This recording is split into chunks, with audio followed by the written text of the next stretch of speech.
start with this. If the Steelers win in Baltimore 2 weeks from now, then the Steelers are the AFC North Division champions. No matter what else happens in any game, anywhere, including all of those games involving the Steelers, if they win in Baltimore, they are the division champions. Good morning to you. Good Tuesday morning. I'm Dejan Kovacevic of DK Pittsburgh Sports. This is Daily Shot of Steelers. It comes your way bright and early every weekday if you're into hockey and or baseball. I also cover the Penguins and Pirates and offer daily shots on those teams as well. Mike Tomlin will have his press conference today at noon on the South Side, and at that point, I've no doubt that the main issue will be George Pickens' health. Pickens has a grade 2 hamstring strain that he sustained last Friday, and while that's not seen as any big thing by Tomlin, he said so after the Cleveland game on Sunday, it's still a thing, as he put it himself, that you don't want to let it become a big thing. And not that all hamstring injuries or that all injuries are alike, but it's kind of similar to what we saw from Jaylen Warren at the beginning of this season. Jaylen looked like he'd be ready. He was kind of there. He was trending that way over the course of the practice week, and then he wasn't in. Or he'd be in and wouldn't get utilized much. And the dialogue was much the same. Meaning, they wouldn't put it this way, but like if it was the Super Bowl, he'd play.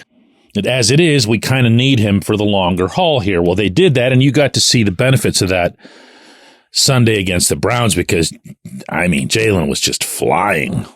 And there can't be any doubt that Jaylen is all the way back. Well, that's what's needed from George.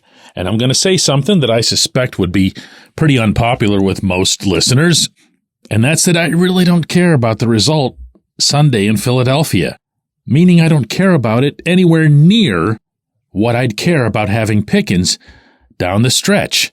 Let's remember here that the schedule is a very real factor right now. This game in Philly is the first of those 3 games in 11 days. Everybody, all 53 guys, are going to be feeling that strain. I really hate to say this out loud, but other guys are going to get hurt. That's just what happens in these settings. And out of all of them, and I think that all of us could agree on this, going back to months ago with the Deontay Johnson trade, that the player you could least afford to lose on the entire roster to injuries would be George. Even more so, incredibly, than a quarterback, as George is the one guy who doesn't have a potential replacement. He just doesn't. And if you're setting your bar high for these Steelers, and there's no reason not to, they're 10-3, they're all that, and they can still win the division by winning a single game, then I'm not seeing any intelligent reason, medical or otherwise, that you would start George in Philadelphia. If he was less than 50-50 for this one, what's he going to be by next week? This grade 2 assignment, by the way, to the injury is generally seen as a multiple week thing. So I'm not just like randomly pulling this status and its repercussions out of thin air. There's precedent for it. There's a ton of precedent for it. In general, what you need to see here, I believe, over these final few weeks is that every decision that gets made, in particular by Mike Tomlin, since they all end up on his figurative desk, has to be aimed at, don't laugh at me when I say this, winning the Super Bowl. And you'd better believe that that involves managing attrition and managing health and managing participation, not just in games, but in practices. You've got, for example, Cam Hayward, obviously in his mid-30s, but playing at a DPOY level up front. Well, what you're also going to see tomorrow with the Steelers' first practice participation report is that Cam didn't practice. And the explanation for that, and this actually gets listed on these charts that get distributed to us media types, will be Veteran Day of Rest. Good. Have fewer practices for your veterans. Have lighter practices if needed. Hold guys out who have these types of injuries, the 50-50 they would play if it was ... But that needs to go double for George. Now, that said, there's another possible benefit's not a great word for when you're talking about somebody being hurt, but I think you know where I'm going here. If this team can get Mike Williams functioning at something near a Mike Williams level, and I understand he's not the guy that he was for 100 years with the Chargers, but he's still a pretty good player, as we saw Sunday. That catch with the right arm was just unbelievable, as I mentioned to him myself afterward. To which he replied, by the way, I can still do that. He can. You also saw him go up very athletically for a high point catch. The guy can play. Well, let's see that. Expand the depth.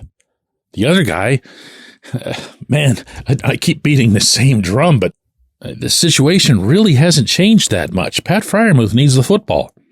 Learn how to make Pat your top receiving target in a tough circumstance. See if he can handle it. He's been targeted 19 times in the last 5 games. Obviously all by Russell Wilson. 19 times, and he's caught 18 of those. That, my friends, is a really, really, really, really good ratio. Try to see what happens if the bulk increases.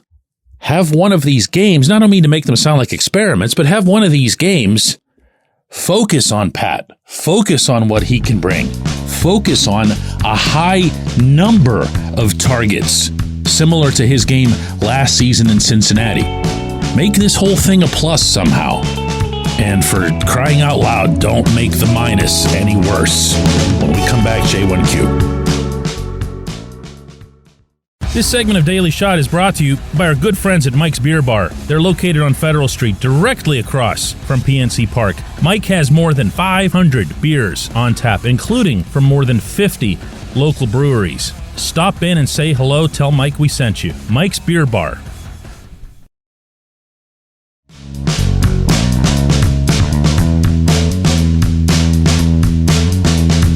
Today's J1Q comes from David, who asks, DK, with Corliss Waitman punting as well as he has, do we have a competition in our hands for next year? Cameron Johnston.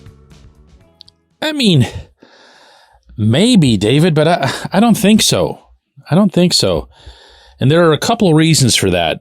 One is that Waitman, yeah, he's only signed, obviously, for this year. He comes in an emergency setting. He gets signed through the end of the 2024 NFL season. Johnston, of course, was on a 2-year deal. Johnston, I mean, you saw that injury. I don't want to gross anybody out this early in the morning, but the leg's not supposed to go in that direction, okay? And that's not an easy recovery. We're looking at Cole Holcomb still being on the sideline for the Steelers. And that, again, like I was saying in the opening segment, and comparing injuries is always a little tough, but you saw it, okay? That was bad. And that man, Johnston, earns his living with that leg being at optimal strength. That's how he kicks the ball as far as he does. But Waitman, in his own right, has been outstanding in terms of distance, placement, consistency. He had the one shank 2 weeks ago, big deal.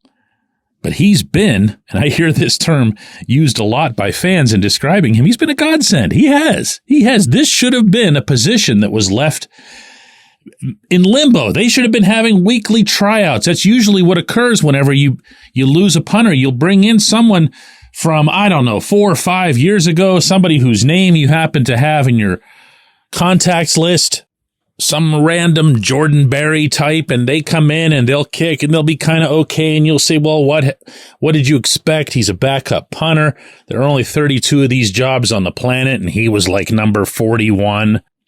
But when you have a Waitman and he comes in and he competes the way he has, he gets the results that he has, and he conducts himself as a professional in all facets. Remember, he's also the holder on field goals and extra points.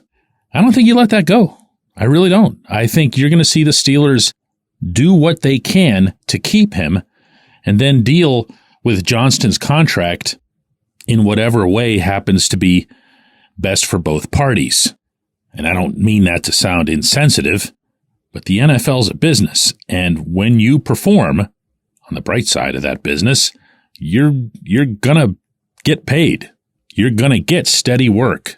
I don't think the Steelers will want that to happen somewhere else for Waitman. That's just my perspective right now. That's not anything that I've heard from the inside. This is not the kind of management group that discusses this sort of thing in season.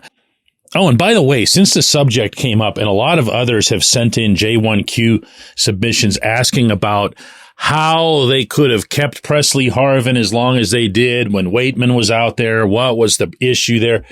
Waitman's a better punter now than he's ever been. That's really the best way to look at it. They would see, not great, they would see breathtaking things from Harvin in practice settings, in training camp settings, and it just wouldn't translate to the game. This dude's getting it done on Sundays. Simple as that. I appreciate the question. I appreciate everybody listening to Daily Shot of Steelers. Don't forget, there's a double shot of Steelers coming this afternoon, just in time for your drive home.